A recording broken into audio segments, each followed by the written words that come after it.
Hey, what's up, fellas? It's the still the 13th of March. I got a very interesting set of things I want to talk to you about. In the backyard, there's the Franklin Mountains. It just seems like every time I get ready to start living my average gray man life, um, certain things seem to come up that require my attention. And these are what I'm going to show you and talk to you about in this video is called perishable skills. Um, I can tell you that when I was in the military, and I'm not trying to say I was ever a tier 1 operator, but I was right behind those guys. So I guess I was a tier 2 operator. I was with the, what they call the support guys. So beautiful sky out here. Beautiful blue sky. My smart-ass neighbor that lives up there. Don't matter about him.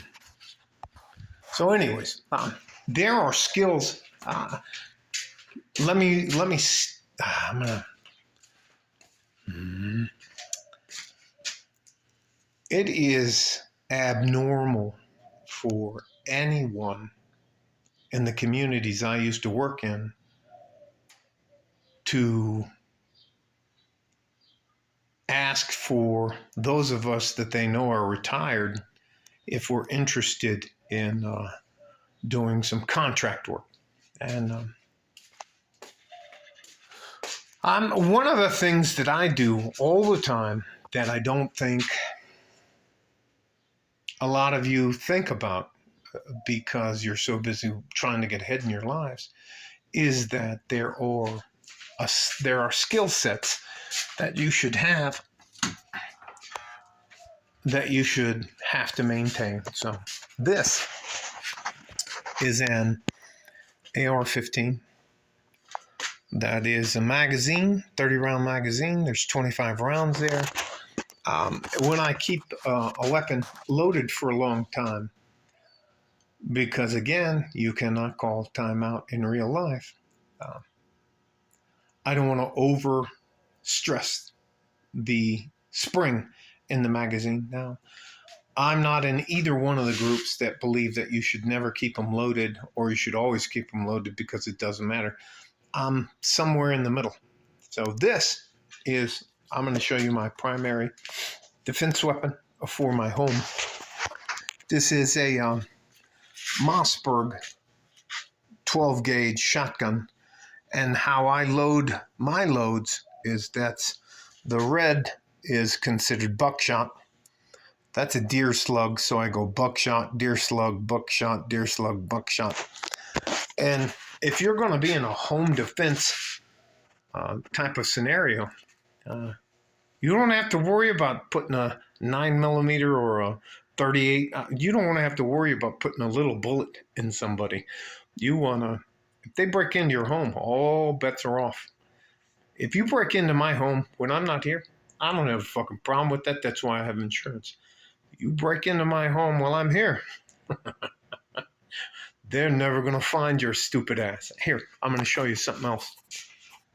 I don't know if you guys know what organic lime, green lime, organic lime, what lime is used for. Anyways, but let me just move on from that. So anyways, so I get this, I start getting these emails, and I'm not fucking sure how these guys found me, but I'm getting emails from G4S, AirScan, Academia, Defon International, and Aegis Defense.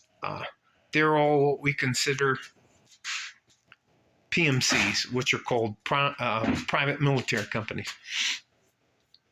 And I've been offered a couple of contracts. Where they want me to go is Colombia. And anyways, let me show you some of the other stuff. That's a 9mm Smith & Wesson. I got to take the cylinder out of the, I'm going to set you down.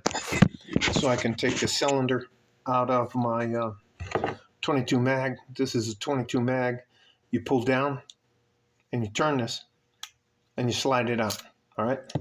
So to take a little pressure off the cylinder, you pull the hammer back just a little bit. And I'm going to set this down over here, and I'm going to dump the 5. Here's the cylinder. I'm going to dump the 5 22 mag rounds, and yes, that's a very long, fast round for a 22 millimeter. Again, I don't consider myself a tough guy. I'm not trying to fight anybody. I actually just want to be a gray man. I want you to leave me alone. If you're my friend, I want to interact with you and I want to be part of your life and I want to have fun with you and all that kind of stuff. But if I don't know you, I'm not going to come up and ask you for something. I'm not going to try to take something from you. I'm not going to try to teach you a lesson or anything else like that. But here I'm going to show you, again, there's 15 rounds, which is what a magazine holds for a 9 millimeter. That's a Smith & Wesson 9 millimeter. That knife is called karambit. And that's how I started learning to fight. This knife over here has what is called a tanto blade tip on it, which means that it has a blade tip on it, which is what they consider armored piercing. So you can push this through someone's vest, but you can't push it through what they call chainmail. And believe it or not, some of the older technologies are very good. All that to say this: the world we live in as men is incredibly violent.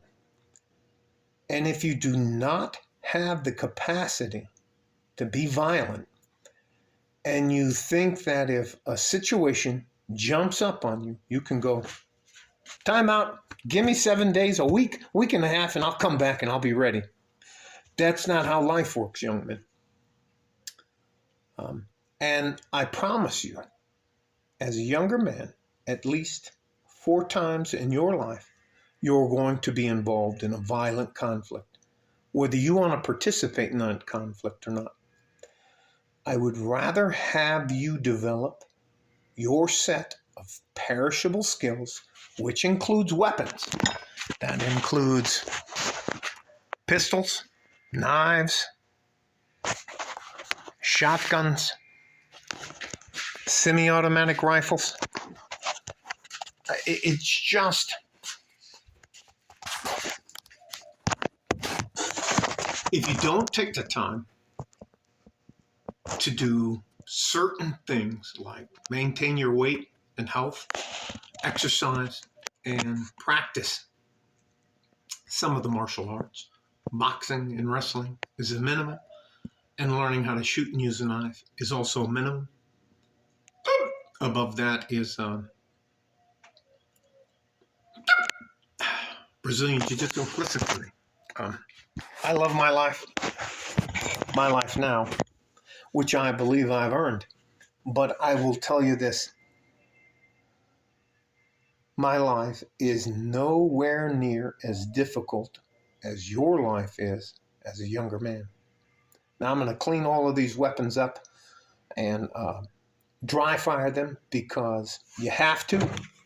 You have to be able to know how to hold a weapon. You should be high. It should always be high up here in your hand.